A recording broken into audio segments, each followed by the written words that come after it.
What is the strawman fallacy? That's what I want to talk about here in this video very quickly. And I say quickly because it's something that's very easy to understand. Unfortunately, though, it's also very easy for us to do as humans. And assuming we can all agree that productive conversations are a good thing, well then, by definition, we would want to avoid situations that make a conversation unproductive. And a strawman fallacy is exactly that. Where is this all coming from? Well, I recently did a video talking about the ad hominem fallacy. And in that video at the end, I said, hey, did you enjoy? Would you like me to do anything else? And somebody said, yeah, hey, Clay, please do the straw man.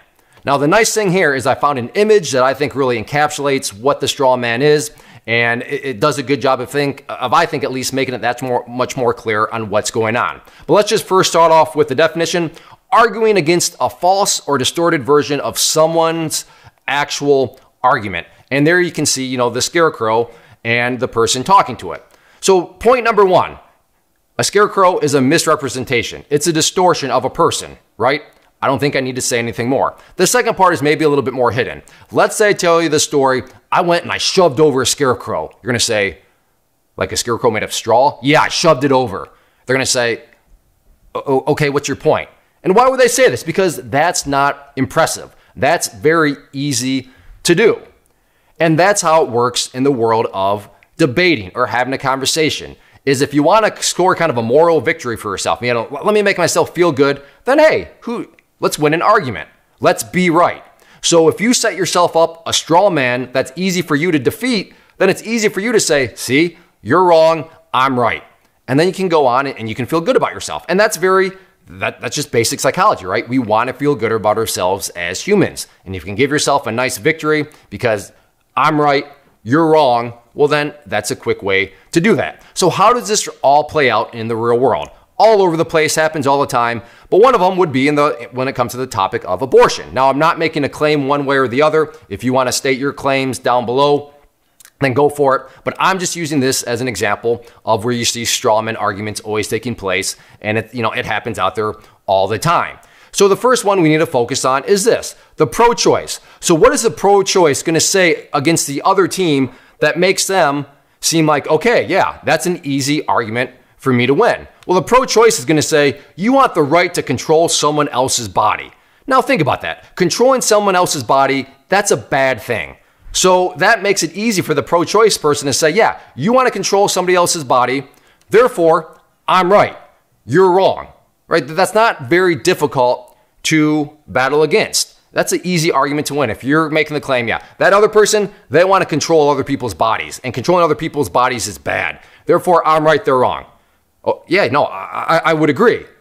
Right? But that's a very easy argument to knock over. Then when it comes to the pro-life, what are pro-life people going to say? They're going to say, you want the right to murder babies. So think about it. In that situation, if I'm sitting here saying, you want the right to murder babies. Well, murdering babies is bad. Yeah, exactly. So that person's wrong and I'm right. Now, both people are going to say, whoa. You look at that and you're going to say, that's not what I believe. That's not what I'm saying. Yeah, exactly. That's why it's a straw man fallacy. That's why it's unproductive, because it's a distortion. It's a misrepresentation of what the other person is saying or believing. And it's very nasty. I know this is a hot topic, but like I said, you see these two choices, and yes, I understand. No matter what your belief is, you're looking at one of these and saying, wait a second, no, that's not it. Exactly. The straw man fallacy and why it is so unproductive and why it needs to be avoided. So yes, straw men, no good, completely unproductive. Now, the only way it is productive is in satisfying your own ego, so you get to say, yeah, see, I'm right.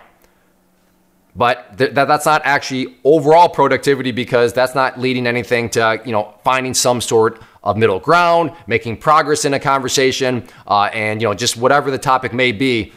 Yeah, sure, you think you're getting some, ego points because you're right and the other person's wrong, but are you actually sure about that? Probably not, and that's why at the core, unproductivity is where the straw man is going to lead to every single time.